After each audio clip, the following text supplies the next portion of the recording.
So the all the gods are gathered with Brahma, and he's discussing. He says, "Okay, now's the time. It is time for Shiva and Uma to get married. Uma is radiating from all of the austerities that she's been performing. So the only thing we need to do is we need to rouse Shiva from samadhi. We need to bring him out of samadhi so that we can plan this wedding." So they're hatching this plan and they're trying to figure out what to do. So they come up with a plan to have Kama go and shoot his arrows at Shiva to wake him up. So so Kama comes in and they bring him to the court, and he comes in and they explain to him what he wants or what they want, and he says, "Okay, I'll do this."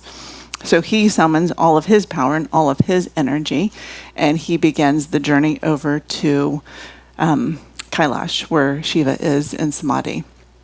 And as he's going, because he's in full form, he's totally just amped up about all of this, all the world just falls under his sway. Everybody starts acting in all their desires. There's latent desires. All these desires start coming up, and they start just acting in all these different ways because they're pursuing their desires. And so Kama gets to where Shiva is meditating, where he's in samadhi, and suddenly he realizes, oh, this is not going to end well for me. This is definitely not going to end well for me. But he thinks, well, I've made my vow, so ending well for me in this body, well, but if I have to die, if I die at the hands of Shiva, what a great way to die. Because he knows something's going to happen here. So he's sitting there and he's thinking, and he's like, okay, well, what I'm going to do is I'm going to go and I'm going to hide in this tree over here, and I'm going to suddenly shoot all these arrows at Shiva, all these desires, all of these. And so he goes, he hides, and he shoots all these arrows at Shiva.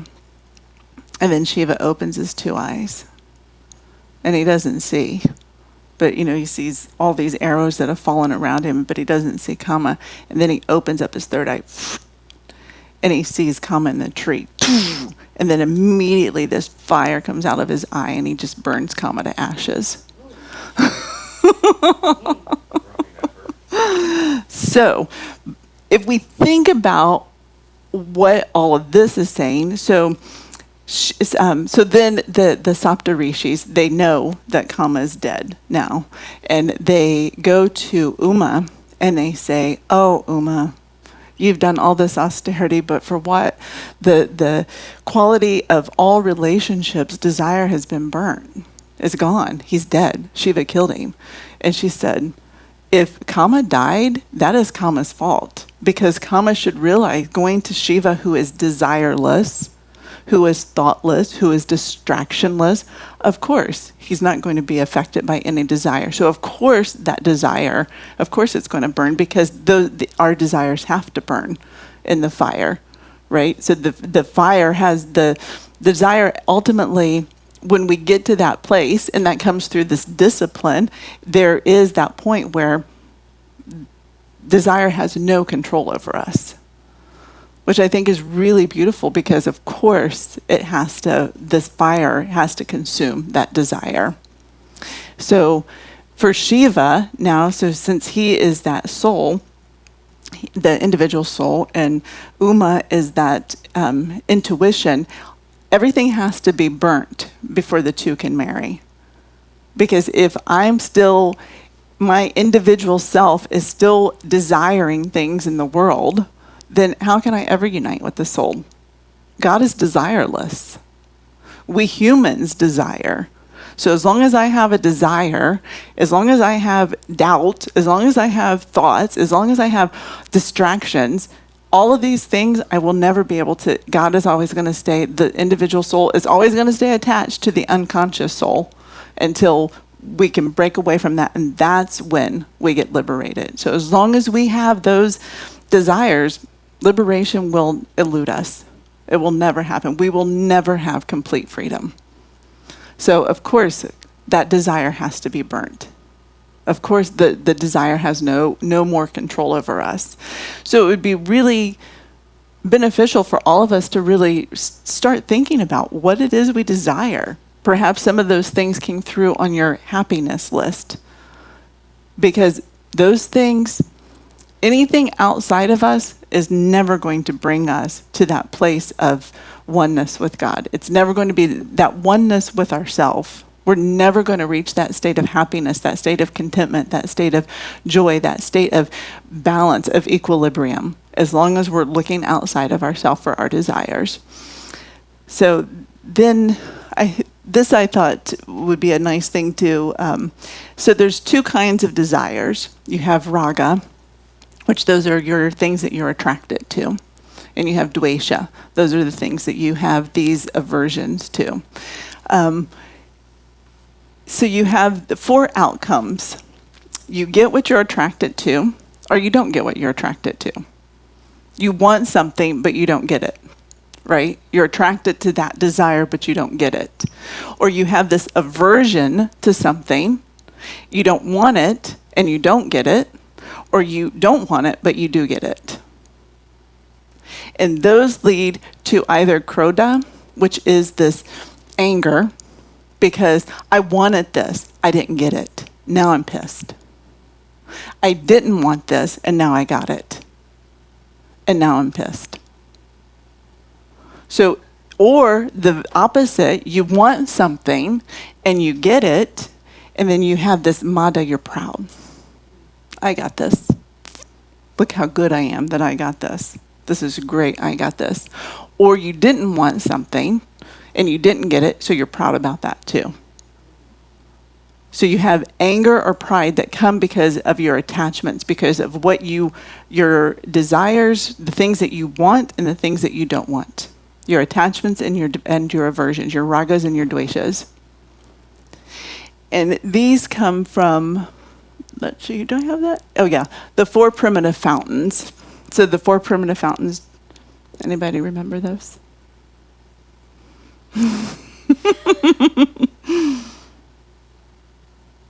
What? Sleep. Mm-hmm. Oh. Food. Mm-hmm. Sex. Mm-hmm. Self-preservation. Self-preservation. And self-preservation is probably the one that is most dangerous for us, because it's not just that concerning about staying alive. It's that self-preservation of the ego, the name, the fame, and the money. All these things that the ego thinks it is, and all these things that the ego wants to preserve, are going to lead to all of these dveshas, all of these things that you want, all of these things that you don't want. We want people to think, that we want people to know our name. We want people to be like, oh, like Phil was talking about yesterday, feeling like when you walk with someone like they're a celebrity or something. We want that. Suddenly I'm important. Look, people think I'm a celebrity. People think I'm this. People think I'm that. We want that. So that's the preservation of the ego. And that is not helpful. Not helpful at all. Because that, suddenly I'm getting that pride that I think, oh, I'm so much better because look at this. We want to have notoriety. We want that name. We want that fame. We want the money because of our own places of lack. If we did not have lack inside of us, we wouldn't need any of that. It wouldn't be required. Do you think Swamiji desired to be famous? Do you think he was worried when people would say rotten things about him? You think Swamiji would, if he were here in his body now, would be worried about how many Facebook likes he gets or Instagram likes he gets? Do you think he would be posting selfies of himself? Do you think he would be putting things on about, well, look what I did today. I took cancer from this person. Or I was in Samadhi for 8 hours. But we do all of this stuff because we're lacking.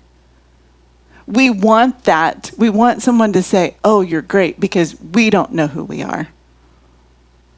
We don't know that we're an aspect of God. We don't know that we're a child of God. We don't know that everyone else is a child of God. So we want other people to confirm how great I am. It's all coming from lack.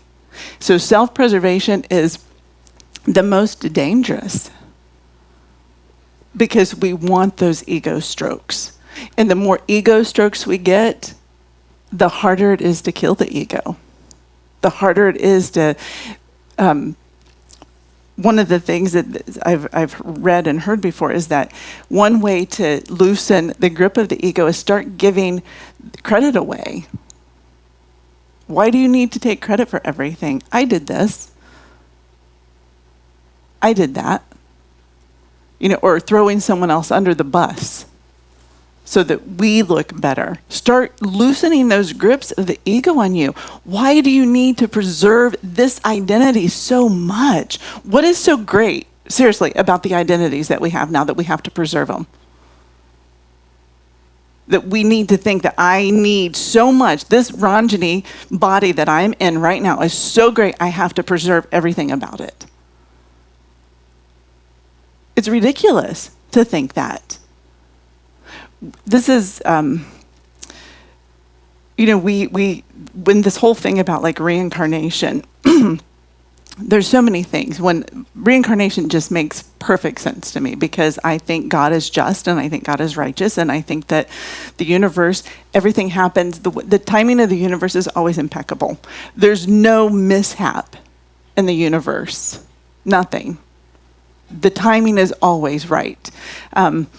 But we can have, so I think that, when you see someone who's been born in abject poverty, or you see someone who's born with a debilitating disease, whatever it is, that is the karma that they're picking to pay out in this lifetime. But remember, the first tenet is ahimsa, which is nonviolence. So we don't walk by an animal that's abused and say, oh, that's just your karma. Because it's nonviolence. If we can do something to help a situation, we have to do it. So, this whole, with reincarnation, you can have someone who is in your life that is so, so, so very important to you. But next time, they could be born down the street from you. They could be the neighbor across the street. Your child could be the neighbor across the street's child this lifetime. They're not important to you. But they were so important to you last time as when you were their child. Or when they were your child, rather. Because we get so attached to what we think is mine. That ego preservation, right? That all of that stuff. My sister-in-law had told us about this. It's not a movie. I think it's a series called what's it called? The Ghost Within My Child. And we watched an episode, and there were two kids in this episode, and one kid was a little white kid from Cincinnati, Ohio. And he was, from very early, he was very afraid of tall buildings, and he was afraid of falling and all this other stuff. And they would randomly have little stuffed animals and say, why? Yeah, I said, why do you want, and he would say, what name do you know? Yeah. Yep. And say, what do you want to name, this stuffed animal? And he would say, Pam. And everything was named Pam. And so one day they said, why do you want to name everything Pam? He's like, because that's me. So then they started doing some more, and I'm going to really make it a small thing, but they started doing some more research, and the mom found that, and because he was talking about how when his hair was black. And he said he was from Chicago. Yes, Matt. Yeah, but later on, this whole thing, he's telling everything, right? He's getting into this whole thing, and he's talking about how when he jumped out of a building that was on fire, and it was in Chicago, and he did all of this other stuff. So the mom started doing research and found that there was a lady named Pam who was black who jumped out of a building in Chicago and died. So then she took all these pictures on a piece of paper, and they were just different black ladies, and she said, which one of these is Pam? And he pointed to the one that was Pam, and he said, that's Pam. So now this is when if you want to read, it's a pretty terse book. It's the guy, he was a professor from University of Virginia, and he received this huge grant to write this whole book on basically annihilating the philosophy of reincarnation. And at the end, he said, I can't. It is a fact. Reincarnation is a fact. His name is Ian Stevenson. And anyway, one of the things that he talked about was that when these kids had these vivid memories, and in the US, we kind of squash it, but up until about the age of 5, kids can really remember their past lives. And depending on like how you talk to them and stuff, you give them that freedom to open up and share things. It's really pretty amazing. Anyway, so he was just saying that these kids don't remember, oh, when I was Cleopatra, or oh, when I was the president, or oh, when I was this, or oh, when I was this great warrior. They remember being raped. They remember being killed. They remember being burned to death. He said, and they can validate those things. This kid had never been to Chicago. He's in Cincinnati with his mom and dad, and the fire happened in 1993. So how is he? Do you guys know about the fire in 1993 in Chicago? So, all these things. But so here is this kid now who's in a white mom and dad suburbia in Cincinnati that came from Chicago, a black lady that I don't know what kind of neighborhood or whatever it was in, but she jumped from a fire and burned, or jumped from the building and died. So, but yet we think that this family is so important to us. I am so important. Why? Because you don't remember all the other things, and you put all of this importance on this now, and you just keep strengthening the ego. You just keep strengthening those desires. I want my family to have the best. I want my kid to win the spelling bee, and I want your kid to lose the spelling bee. What if your kid was my kid in the last lifetime? Why shouldn't we just say, I want whatever karma holds for everyone, and I want everyone to have the strength to handle the karma gracefully? But we get so wrapped up in ourselves, and so wrapped up in our desires, and so wrapped up in our preservation of our ego, that we can't loosen that grip, and it becomes harder and harder and harder. So start looking at the ways that you need to identify yourself. Swamiji said in the reading that Linda read today, say no. Say no. When you're getting ready to do something, he was saying, the mind says don't steal something, right? What about other things? What if the mind says, no, you don't need to eat that extra cookie? Then don't eat the extra cookie. Or what if the mind says, you know what, you don't need to put this on Facebook? Don't put it on Facebook. Quit doing things to strengthen your ego. Ask yourself, why am I doing this all the time? Why am I doing this? Why am I going to this gathering? Why did you come here today? I mean, most of you are in the band, so you haven't made a commitment. But why? Why am I going to this class? Why am I going to that class? Why am I going to this party? Why am I going to that party? Why am I eating lunch here? Why? Why am I going to the farmer's market? Is it because I really need to get some vegetables, or is it because I want to be seen at the market? I really think that's what a lot of people do at the market. Yes. So start asking yourself, why are you doing this? You have to start asking why, so you can begin to loosen that grip.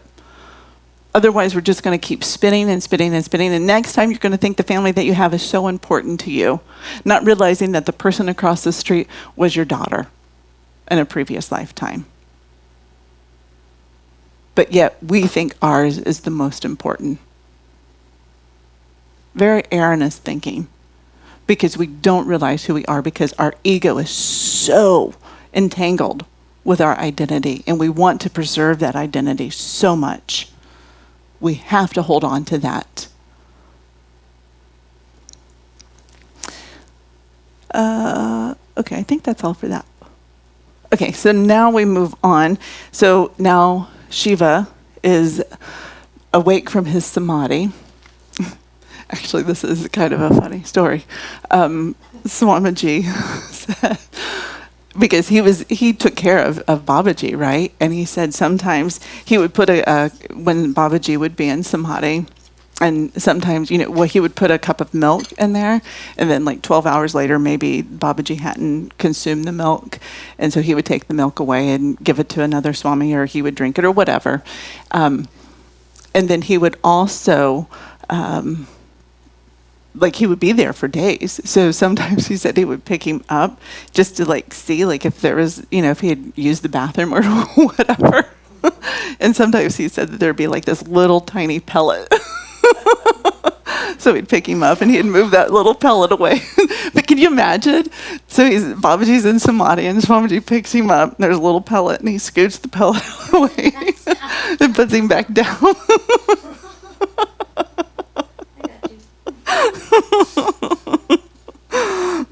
So anyway, so Shiva is out of samadhi now, and they come and they say, it's time for you to marry Uma. And he said, okay, make it so.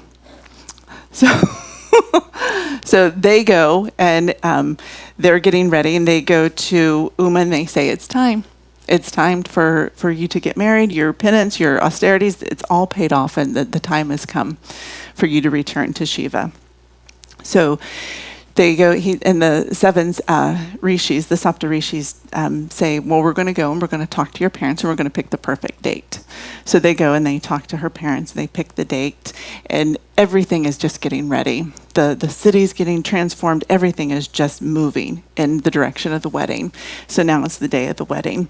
And we have Brahma who's coming. So Brahma is coming with all of his party, and it's just, the people of the city are looking at, whoa, so beautiful, so incredible. So Brahma is just walking through with his party. And then Vishnu comes with his party. And Vishnu's party is even more beautiful than Brahma's. And they're like, whoa, this is incredible. Wow, what's the bridegroom's party going to look like? This is so amazing. So then Shiva comes, because remember, Shiva has all the ganas, right? So Shiva comes and he's with ghouls and ghosts and goblins and vampires, and some of the folks have one eye, some of them have 20 eyes, some of them have 10 legs, and everybody's like, oh shit, what's this? And so some of them start running away because they're like, oh, this is crazy, because Shiva's striding in with his party, and they're just really beside themselves because everybody else was just so beautiful and incredible, and now Shiva's coming in, and Shiva's got all these ghouls and goblins and ghosts with him. So the wedding procession moves in. They go forward. They get married. The wedding is just so beautiful. They have the reception, they have their grand party, and then Shiva and Uma leave, and they're living on Mount Kailash for a while, and they have a son, Kartikeya. And so now let's stop this and think about this. So with Shiva, so you have Shiva coming in and his party, and that represents, so we have all these external experiences, right? We have all this, but we don't have this dispassion. And so his is this vairagya, this is this dispassion. So we see these ghosts and these ghouls and these goblins, and we think that it's just awful, and we run away from those things. And that's what we do in life too. We don't have dispassion. Then you have this whole thing where the folks are running away from Shiva's party or from his bridegroom procession, and you have the folks running away, and what that is saying, people run away from things that they don't understand. Because they have information, but they don't have real knowledge. So they see things or they have this disgust for these ghost ghouls and goblins because they can't see it as it is. Or we have this oh, we have this like because we're so attached to this body and we are attached to what other people's bodies look like. We get attached to that. But underneath all of these bodies, it's just flesh, and it's just this, underneath the flesh is just blood and bone. So why should we be so attached to some and have so much repulsion to others? Because we have information, but we don't have knowledge. We don't have that real knowledge that will see us through to the end. Like Swamiji was saying, or Linda was reading with Swamiji's writing, is that we have discipline for finishing a college degree, or we have discipline for running a marathon, but we don't have that discipline to train ourselves. And it's very different. It's very different because we are going outside of ourselves because we want the ego stroked. Look, I have a college degree. Look, I have letters behind my name. Look, I have this, I have that. That's just for ego stroking. We want to go and we want to have the discipline to know ourselves. We want to have the discipline to look at ourselves, to examine ourselves, so that we know what we need to change. And then you have Brahma's party, and Brahma's party is that your fervor for your spiritual practice. Mm-hmm. Your enthusiasm, your gung-ho.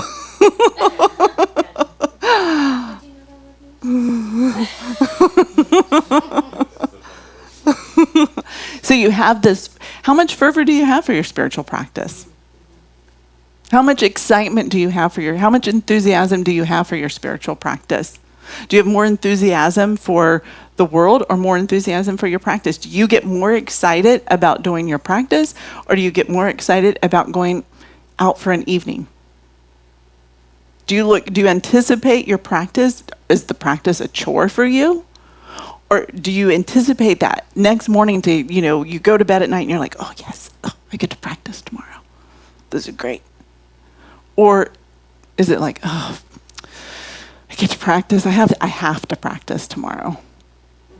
But after I do my practice, I get to go out. And I'm going to meet some people for breakfast, or I'm going to meet some people for lunch, or I'm going to do this, or I'm going to do that. Where are you on the spectrum? And then why? Why are you one side or the other on the spectrum?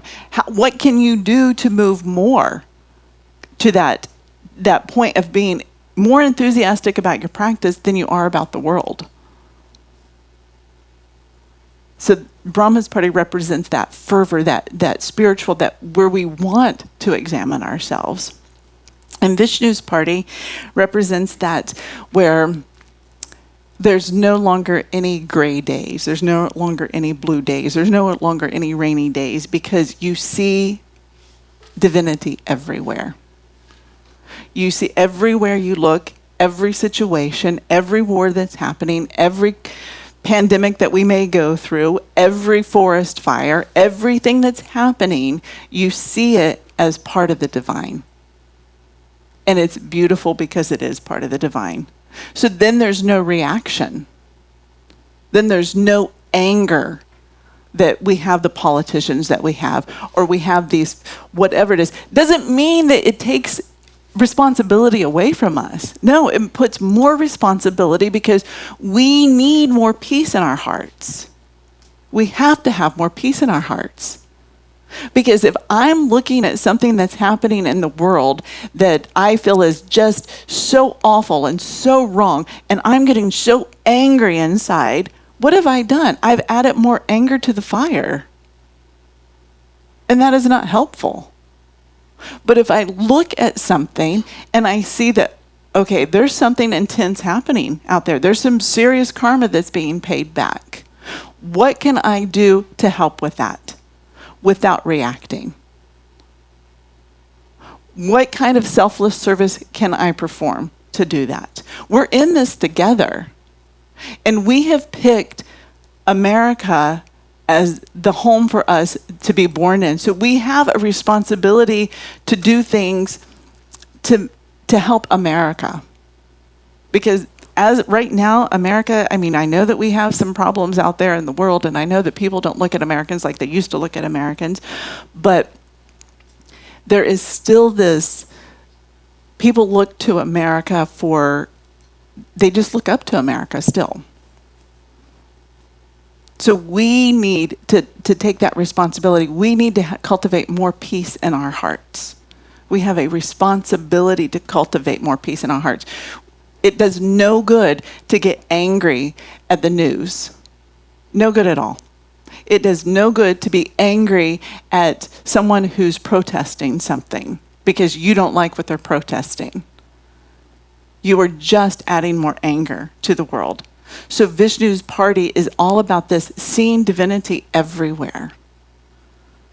Seeing that this is exactly what needs to happen. And what can I do to help in a way that is not reactionary? What can I do in a way that is going to be actually helpful with this? Because all these other things are going to, it's all about the ego. Look what I did. Look, I went to march at the Martin Luther King March. I went to march across the Peace Bridge.